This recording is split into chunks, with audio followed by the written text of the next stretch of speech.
All right, so today I'm going to go over three main points here. So, Hamas does not use human shields.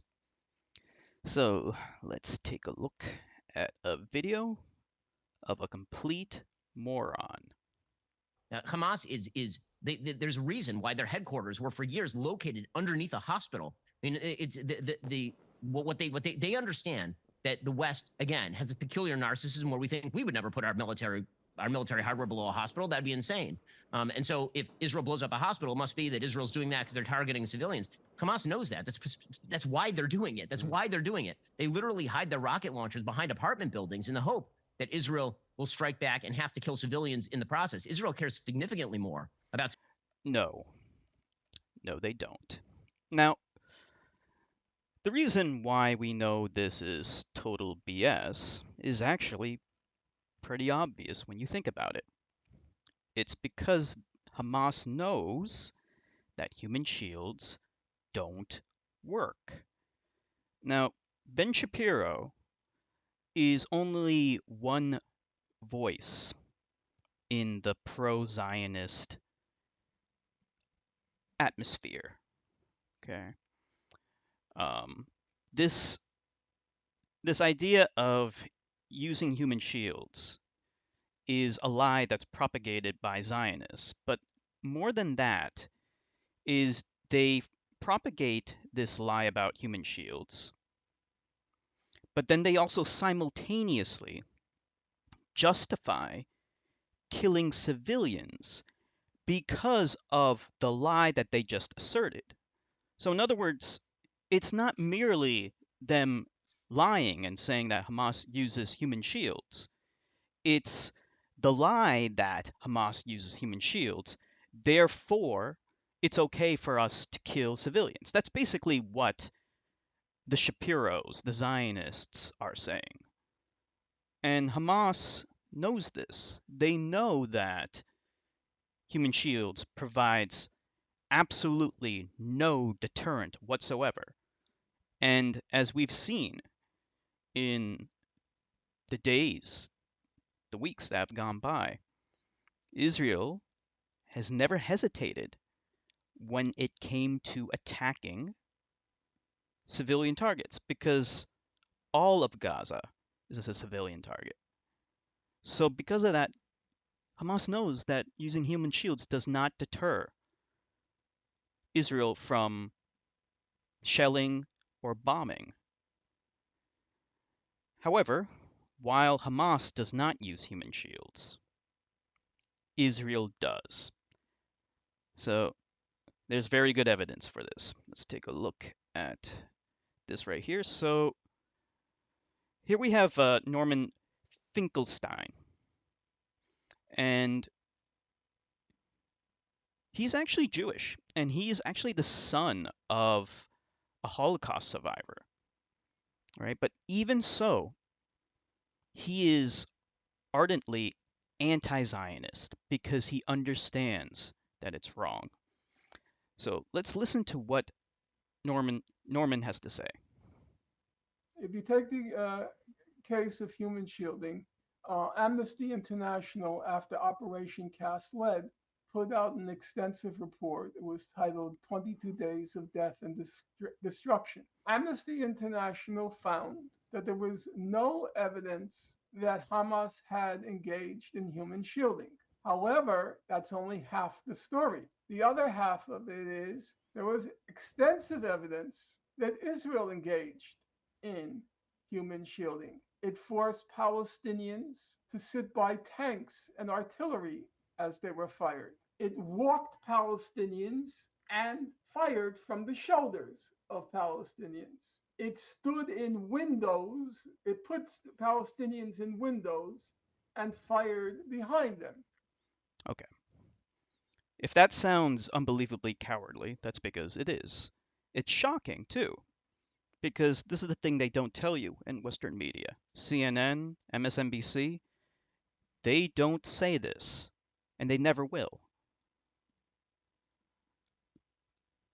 Here we have an article which reaffirms that point. Palestinian children tortured, used as shields by Israel. And this is reported by the UN. Okay, so that's the other thing that Norman left out. The people, the Palestinians that Israelis put on top of tanks and using them as human shields are actually children. It says here, a United Nations human rights body accused Israeli forces on Thursday of mistreating Palestinian children, including by torturing those in custody and using others as human shields. And this was reported way back in 2013. Yeah, this is an old article. This is an old article. See up here? June 20th, 2013. So this is nothing new. I won't read the whole article, but I'm going to link all of the evidence in the description as usual.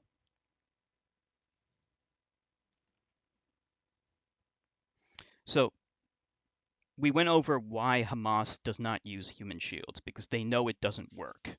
We went over the fact that Israel is actually the one using human shields. What hypocrisy, what lying, and they're so brazen with their lies. Now, we're going to go over why bombing Gaza does nothing, why attacking infrastructure, Gaza's infrastructure, does nothing. So Hamas is not above ground. Their entire infrastructure is deep underground and is completely immune to bombardment. So let's take a look at this video. So this was a video posted by Vice. It's being cut off a little bit here, but I'll link it in the description. It says, inside Hamas's terror tunnels, Israel has been bombing. So Hamas uses an extensive network of tunnels that are deep underground, and these tunnels are actually Hamas's infrastructure. Hamas's infrastructure is not above ground, it's underground, and it's deep enough that it's completely immune to surface bombing. So there was actually a Vice journalist who was, invited to actually go inside these tunnels and take a look. Wow. Just wait. Okay, this is the tunnel entrance. So we're having to take all of this off. Absolutely nothing is allowed down. We're having to give over our cameras, give over everything before we go down there. And we'll take their equipment from now on to make sure that there's absolutely zero tracking devices or any way of anyone knowing the location of where we're going to. These tunnels are built to be out of sight from Israel's drones and have been used in the past to launch attacks on their enemy. On the night that Hassan's family were killed, 160 Israeli warplanes dropped 450 missiles and shells in just 40 minutes. The IDF says this was with the explicit intention of destroying Hamas's underground tunnel network. Watch out, you are about to rise. Come on. We were given exclusive access inside these still active tunnels. These Hamas militants are internationally designated as terrorists. So we're currently deep underground somewhere in the Gaza Strip. Got permission after days and days of back and forth talking about security issues. But they have finally let us down here because they're keen to show that despite the fact that Israel says that they've destroyed over 60 miles of these tunnels, that they're still going strong. They are rebuilding their tunnels.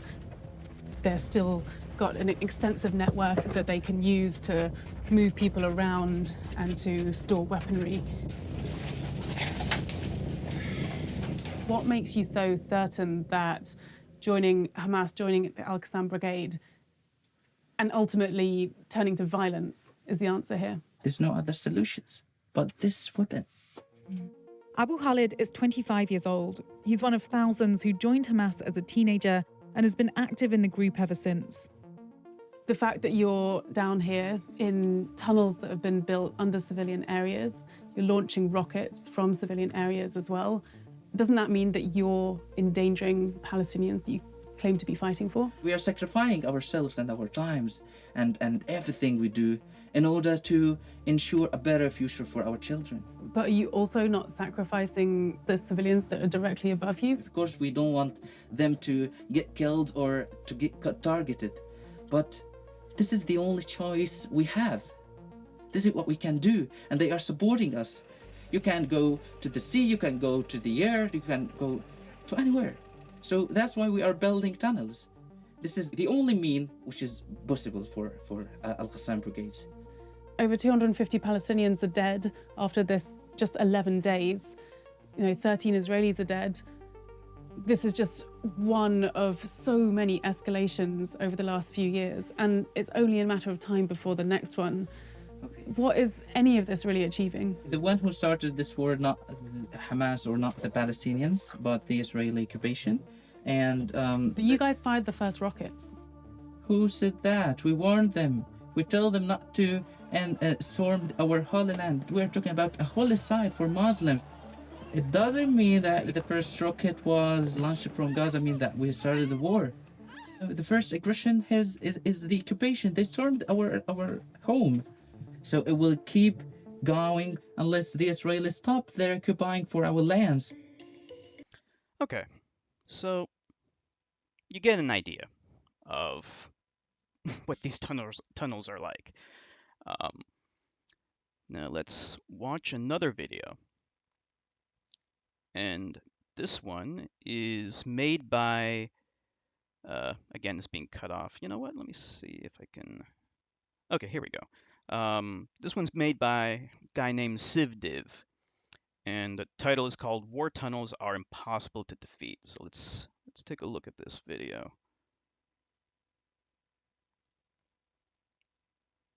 First things first, bombs are a lot less effective than you might think. Bombs, as you guys know, are dangerous, okay? But in the Marine Corps, I was taught an M67 frag grenade, if you throw it at an enemy, it's gonna kill them within 5 meters. No, no, no, no, no. That's not how that works. That is the kill radius of an M67 frag grenade, but if you're laying down, you can be a lot closer. And especially if you have a barrier in front of you, you can be a foot away. And this is the truth of it. And it's not just with M67, but you look at Ukrainian war footage either on my channel or somebody else's channel or Funker, and you can very quickly realize artillery blasts and giant bombs can hit very close to you, and you'll be fine. Maybe concussion, ringing of ears, okay, for the next day or two, but you're gonna be fine, usually. Obviously with the tunnels, you guys might be thinking the concussion waves will travel through there and knock anybody out, and no, it doesn't work that way. Maybe there's gonna be dust, or maybe you'll have a headache for the next day or two, but it's not gonna kill you. You're still gonna be able to fight. You're still gonna be able to survive. The tunnels are kind of weird when it comes to sound suppression or isolation. That you can hear people walking, you can hear like loud clicking noises, but if there's a bomb or if there's a gunshot at the entrance of the cave, it usually doesn't reverberate that loud throughout the tunnel. It actually deafens it quite a bit, which is kind of strange, but the point I'm trying to make is you're not gonna get knocked out from a bomb that collapses an entrance. Next point I want to make, the length of these tunnels is highly underrated. Okay, so I highly recommend watching this full video. He goes into a lot of detail into, some countermeasures that people might think, using poison gas. Poison gas doesn't work. Trying to use bombs that can suck the oxygen out. That doesn't work either. He also talks about how the tunnels are designed to create these things called fatal funnels, which are basically kill zones in the tunnels. So going into these tunnels is suicide. And Israel knows that. And this is the reason. This is the reason why Hamas can't be defeated.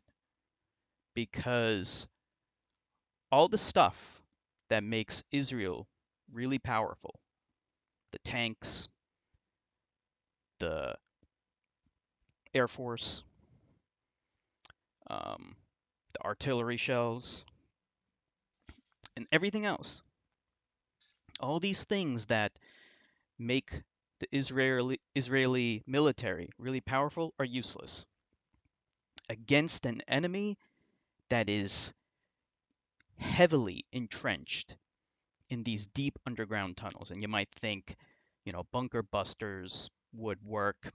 No, not really. It might collapse some portion of a tunnel, and that's about it. The thing is that Israel doesn't even know where all of the important bunkers might be that store weapons and ammunition. And that's the other fact. What Ben Shapiro was talking about before, about how Hamas stores weapons and ammunition in hospitals and things like that, is a lie.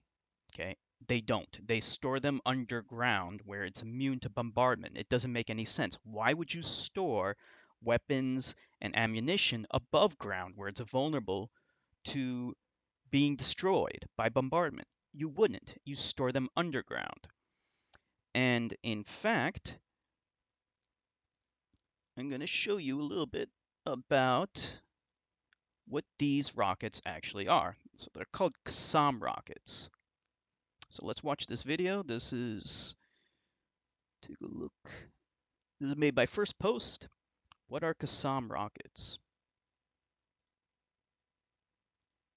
Exactly is a Qassam rocket. It's a crude garage-built weapon, usually assembled from industrial piping. It's filled with a homemade concoction of sugar and potassium nitrate fertilizer, plus explosives. Almost sounds like a shoddy science experiment. This rocket is small. It's easy to launch and transport. It doesn't have a guidance system, but that's by design. It's not made for a targeted strike. The entire objective is to create chaos, to damage whatever comes in its path. Okay, so you get the idea. You saw how versatile these rockets are. They're made cheaply and they're easy to transport. So even though they're not using vehicles to launch them from necessarily, they still have a lot of the same characteristics as conventional rockets fired from vehicles, in that they have the ability to shoot and scoot.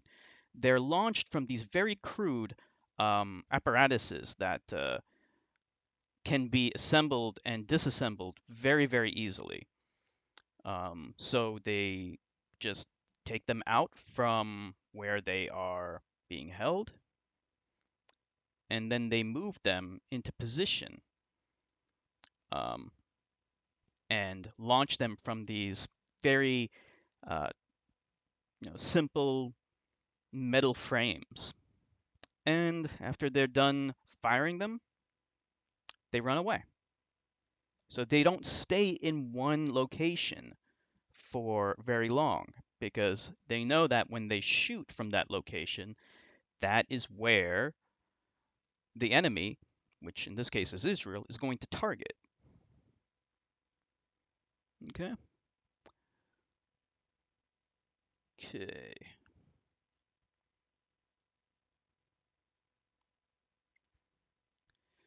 All right, so we went over how attacking the surface does nothing to weaken Hamas. And this is a point that's worth reiterating.